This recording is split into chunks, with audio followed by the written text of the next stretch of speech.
اللہ تعالیٰ قرآن پاک میں فرماتا ہے کہ ہم نے آدم کو اسما کا علم دے دیا۔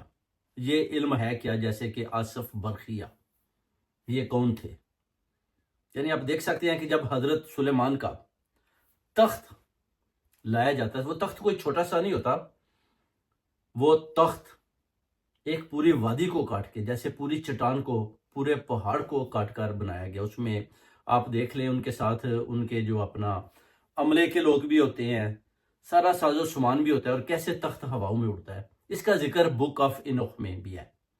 اس کی اسپیشل کوڈنگ ہوتی ہے، جیسے کہ میں نے آپ کو بتایا تھا کہ سائیکو میٹرک میڈیا، یعنی اس جیسی ایک پاور ہوتی ہے جس کو استعمال کر کے جو ہے نا، جس کا ذکر بک آف انو میں ہے، تو ان کو ادھر سے ادھر تخت کو لے کر جایا جاتا ہے۔ جیسے کہ آصف برقیہ کا بتایا جاتا ہے کہ کیسے وہ تخت کو ادھر ادھر لے کر جاتے تھے۔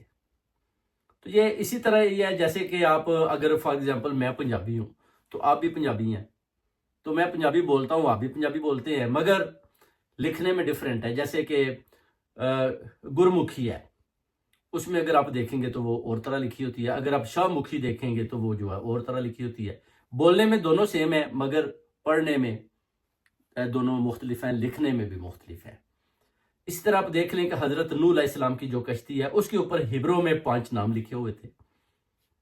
اب وہی پڑھ سکتا ہے، بولنے میں سیم ہے مگر لکھنے میں ڈیفرنٹ تھے۔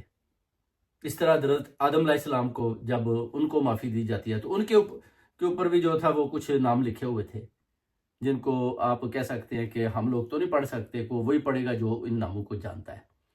تو اس طرح جو آپ طاقتیں ہوتی ہیں، اسپیشل جو کوڈنگ ہوتی ہے، جیسے کہ آئنسٹائن کہتا ہے کہ energy in metal and metal in energy, یعنی بجلی آپ دیکھیں نا، بٹن دباتے ہیں تو کیسے لائٹ آن ہو جاتی ہے، اور آپ بٹن بند کرتے ہیں تو اندھیرا ہو جاتا ہے۔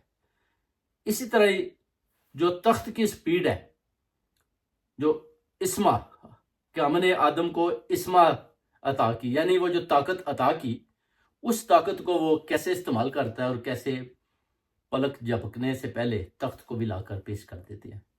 تو یہ ساری چیزیں سمجھنے والی ہیں، سوچنے والی ہیں، اور ان کو آپ کو اعتبار کرنا ہوگا۔ پھر ان کو آپ صحیح طریقے کے ساتھ سٹڈی کریں گے تو پھر آپ کو پتہ چلے گا کہ اللہ تعالیٰ کی ذات نے انسان کو کون کون سی نعمتوں سے نوازا۔